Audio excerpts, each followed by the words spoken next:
We spend half of our lives trying to learn how to speak better, heal better, sell better, become better.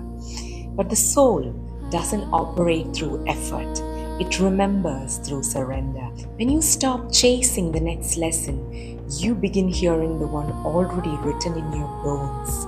The silence you endured, the loss you called failure, it wasn't punishment, it was preparation. The system was preparing you, purifying you to hold the divine intelligence, not information. Trust that your wisdom will surface when your energy becomes still enough to let it rise. Because the soul doesn't graduate, it remembers.